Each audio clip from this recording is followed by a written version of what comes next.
კანონის ენა ზოგჯერ რთულია. ჩვენ აგეხსნით მოკლედ და გასაგებად.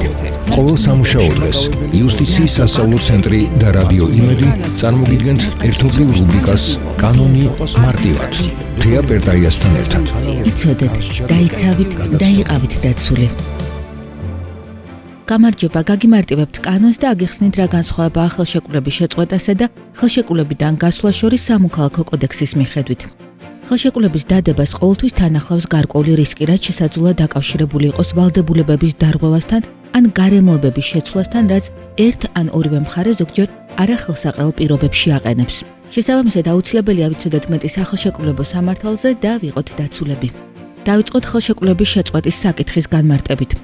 ხელშეკრულების შეწყვეტა შესაძლოა მოხდეს კანონიერად, ერთპიროვნულად ან შეთანხმებით, მთლიანად ან ნაწილობრივ. როდესაც ხელშეკრულება შეწყვეტილია, მას ეწურება ძალა. ეს იმას ნიშნავს, რომ მხარეები აღარ არიან ვალდებულები, რომ ხელშეკრულებით გათვალისწინებული პირობები შეასრულონ. ხელშეკრულების შეწყვეტა, როგორც წესი, ხდება ისეთი გარემოების გამო, როგორიცაა ხელშეკრულების შეუსრულებლობა ან სხვა გართულებული ვითარებები, რომლის საფუძველზეც მხარეებისთვის ხელშეკრულების პირობების შესრულება შეუძლებელი ხდება. ხელშეკრულების შეწყვეტის მაგალითია, როდესაც გრძელვადიან ურთიერთობაზე მხარე პატივსადები მიზეზის გამო უარს ამბობს და მომენტამდე განხორციელებული შესრულება ძალაში რჩება.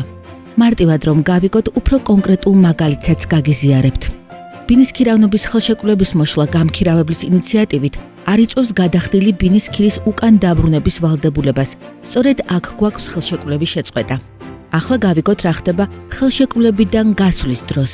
ასეთ შემთხვევაში განსხვავებით შეწყვეტისგან ხდება პირვანდელი მდგომარეობის აღდგენა, ანუ ორივე მხარე თავისუფლდება ნაკისრი ვალდებულებების შესრულებისგან და ამასთან მათ ეკისრებათ ორმხრივი რესტიტუცია, რაც ნიშნავს იმას, რომ ისინი ვალდებულები არიან ერთმანეთს დაუბრუნონ უკვე განხორციელებული შესრულება. ამ დროს ხდება ვალდებულების შესრულება ნატურით, ანუ მხარეები ფიზიკურად უბრუნებენ ერთმანეთს იმას, რაც ხელშეკრულებით მიიღეს. როგორც წესი, ნივთის ფიზიკურად დაბრუნების ინსტიტუტი ყველაზე მეტად გავრცელებულია მაშინ, როცა ხელშეკრულების საფუძველზე ხდება ნივთის შემძენზე გადაცემა. აქვე უნდა აღვნიშნო, რომ არსებობს შემთხვევები, როდესაც გადაცემული ნივთის დაბრუნება შეუძლებელია. ეს შეიძლება გამომდინარეობდეს შეძენილი ნივთის სპეციფიკიდან, მაგალითად, ნივთი მალფუჭებადია და მისი გამოყენება შეზღუდულია გარკვეული დროით. ასევე თუ მიღებული საგანი მხარემ გამოიყენა, გაასხვისა, გადაამუშავა, გადააკეთა, ან და მიღებული საგანი გაფუჭდა ან განადგურდა.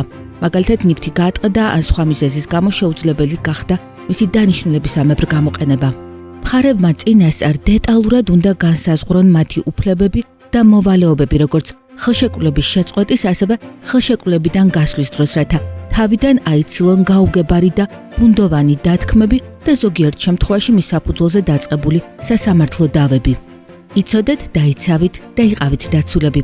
კანონის გამარტივებაში დაგვეხმარა იუსტიციის სასწავლო ცენტრის ტრენერი მარიამ ჭილაშვილი. დროებით.